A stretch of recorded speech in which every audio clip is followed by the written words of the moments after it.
we've got a little secret weapon that's suddenly going to be unleashed, and that weapon is a big ol' missile of excitement called Rudy Ray Moore. I think everybody that sees the movie, they get excited about his story, and I think it's just extra special because it's Eddie Murphy telling his story.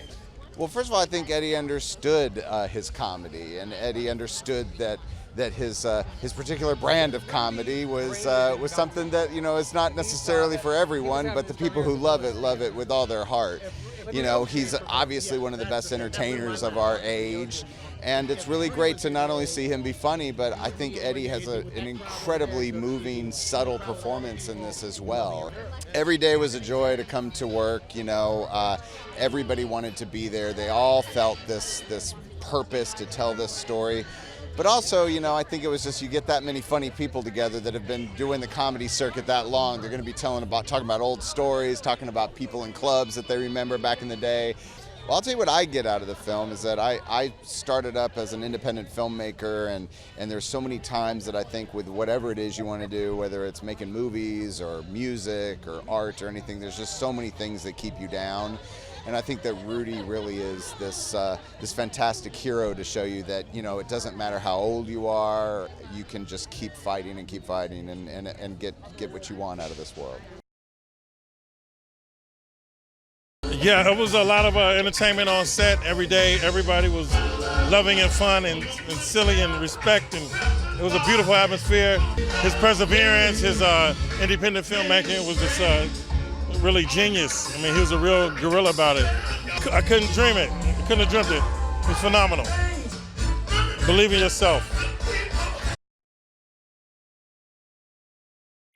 Oh, it's life-changing, you know, and it's something that it's what everyone would expect it to be, and then everything that's not, you know what I mean? And it was such, we naturally built a family and rallied one another and supported one another. You know, when we didn't have to come to work, we came to work to support each other in each other's scenes. And Eddie really just set a precedent for us all with so much vigor and passion that he brought to, you know, the work.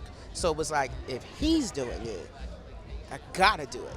I think he'd be overwhelmed with joy and pride.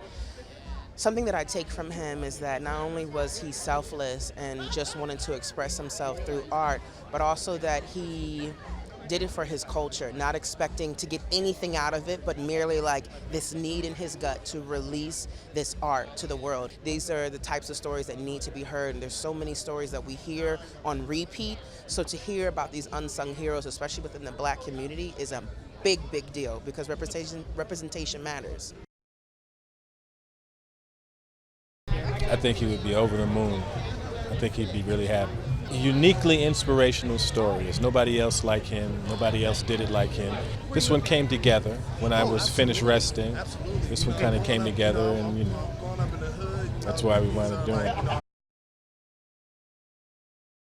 We are really pleased with this thing. I'm really proud of it, really pleased with it, and cannot wait for everyone to see it. The response was surprised because I didn't know it was going to be so heartwarming and so uplifting and so inspiring. I think anybody can identify with having a dream and wanting to make that dream come true, and that's what we witnessed. You can check off everything on the checklist for Eddie. He knows who Rudy Ray Moore was inspired by Rudy Ray Moore, understands what it's like to work hard, is a comedic genius, also is an actor with unbelievable chops, is a consummate professional. I mean, why would you wouldn't look any further than him. He is the icon. The funny thing is, Eddie is the icon that Rudy wanted to be. It's a story about perseverance and inspiration and making your dream come true. It was a very positive vibe on set, and we all had a blast, but we were having a blast in the scenes. We were having a blast between action and cut. There wasn't a lot of, you know, cutting up and hijinks and practical jokes, and I think we were all showing a kind of reverence to Rudy and all of the hard work that he did. I think the big part of it is that he refused to take no for an answer. You know, Eddie Murphy has a great line about him. He says, he was a loser who refused to lose. You know, so no matter what happened, he would get back up. He wouldn't accept a closed door. I think that's why over the years his movies have become more and more popular and more important than even what they were back then, because you can't take your eyes off of him. What he's doing is so crazy.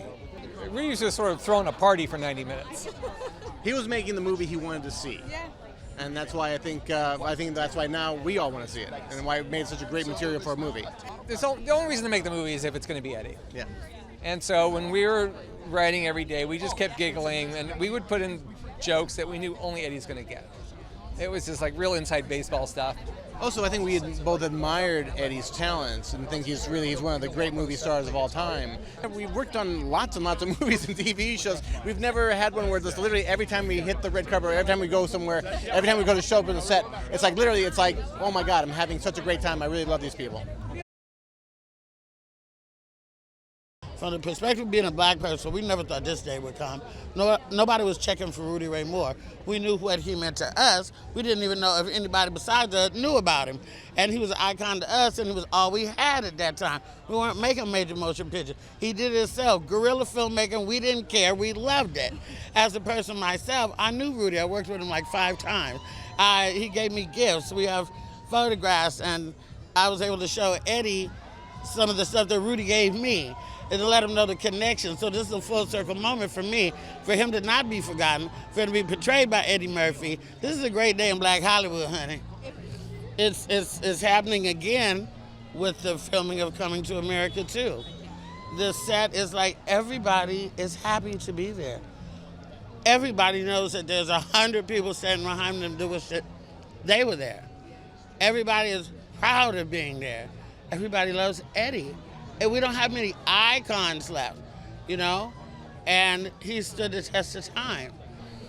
That you can persevere, that you can survive, that if you have a dream, no, it's not an option to make it happen. Don't take no for an answer, and forge ahead. And you can make anything happen if you just believe.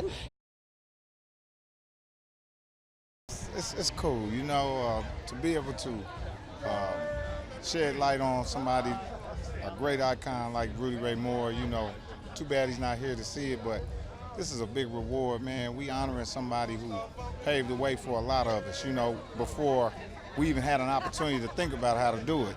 He was the first Tyler Perry. He was the first African-American filmmaker, you know. So to be able to portray him and this character, to watch Eddie Murphy work, it was beautiful.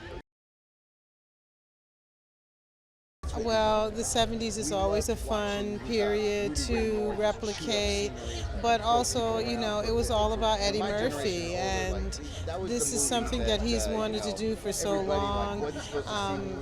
To work with Craig Brewer also, you know, with the Loving Hustle and Flow, one of my favorite films.